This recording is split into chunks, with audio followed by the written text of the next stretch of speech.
आपणा सर्वांना अनेक शुभेच्छा आणि भारतीय स्वातंत्र्य दिन चिरायू हो हीच श्रीचरणी प्रार्थना. अक्षरशः मोजता येणार नाही इतक्या लोकांच्या हौतात्म्यावर आणि आयुष्य देशासाठी वाहून देणाऱ्या लोकांच्या अभूतपूर्व कर्तृत्वामुळे हे स्वातंत्र्य आपल्याला 79 वर्षापूर्वी मिळालेले आहे. गेल्या 75 वर्षात देखील हजारो वीरांनी सीमेवर आपल्या प्राणाचे बलिदान करून आपल्या देशाच्या सीमा सुरक्षित राखलेल्या आहेत. असं म्हणतात की कुठल्याही मनुष्याला आपल्या आयुष्यात देता कोणासाठी तरी निस्वार्थपणे देता येणारं सर्वात मोठं बलिदान म्हणजे त्याचा प्राण असतो. आपला जीव सीमेवरच्या युद्धात जाऊ शकतो हे माहीत असून देखील आजही भारतामध्ये हजारोंच्या संख्येने तरुण पिढी भारतीय सेनेच्या तिन्ही विंग्समध्ये सामील होण्यासाठी अक्षरशः रंगा लावतात. ही गोष्ट इन्स्पायर करणारी आहे. तुमच्या आमच्यासारख्या तरुण पिढीच्या हातामध्ये हा देश सोपवताना या सगळ्या वीरांना, या सगळ्या हुतात्म्यांना स्वर्गातून कुठेतरी आनंद होत असणार. पण या आनंदाला पण एक थोडीशी दुःखाची झलक देखील आहे. ज्या वेगाने भारतामध्ये व्यसनाधीन तरुणांची संख्या वाढते आहे किंवा व्यसनाधीनतेचं जे प्रमाण वाढत आहे ते खरोखर चिंतास्पद आहे.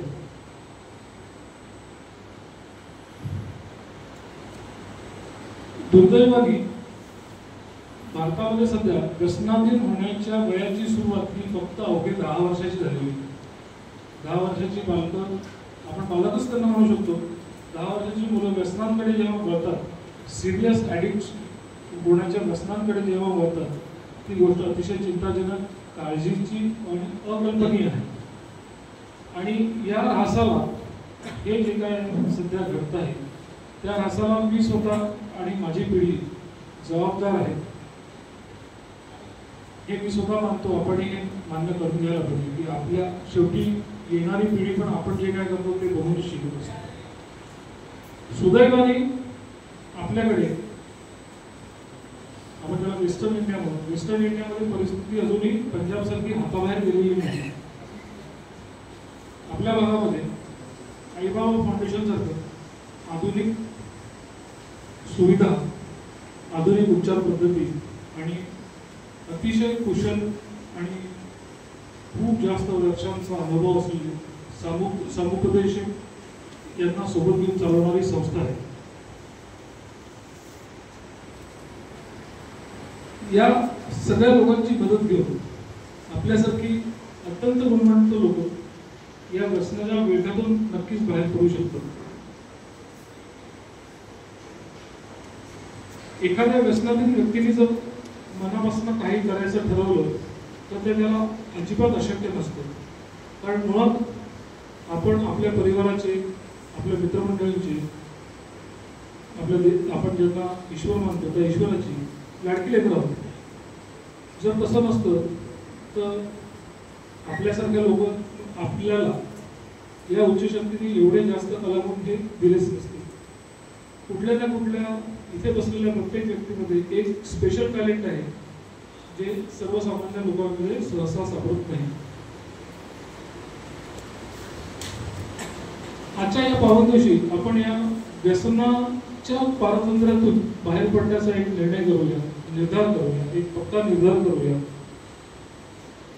आपल्या उज्ज्वल भविष्यासाठी, आपल्या येणाऱ्या पिढीच्या उज्ज्वल भविष्यासाठी, आपल्या देशाच्या उज्ज्वल भविष्यासाठी हा निर्णय आज आपण इथे करूया. नुसता निर्णय करू नये तर त्याच्यावर पुढचं उरलेलं आयुष्य चालण्याची प्रतिज्ञा देखील करूया. तेच भारतातील आजच्या दिवसाचं खरं बंधन असेल. आपले माननीय पंतप्रधान जसं म्हणतात तशी येणारी 25 वर्ष ही भारतासाठी अमृतकाल असणार आहे. या वर्षात, या 2047 साली आपण 15 ऑगस्ट 2047 साली आपण स्वातंत्र्याची 100 वर्ष पूर्ण करू. त्यावेळेस आपल्याला भारताला जगातली एक महाशक्ती म्हणून रिप्रेझेंट करायचं असेल तर आपल्याला सर्वप्रथम आपल्याला काम करून या सगळ्या व्यसनांच्या विळख्यातून बाहेर पडावं लागेल. आणि तोच निर्णय आज आपण आपल्या मनाशी ठामपणे घ्यायला हवा आणि तो आपण घेऊ याची मला खात्री आहे. चला तर मग आजपासून 100% व्यसनमुक्त होण्याचे आपण ध्येय ठरवूया. भारतीय स्वातंत्र्य चिरायू हो. वंदे मातरम. भारत माता की जय. थँक्यू.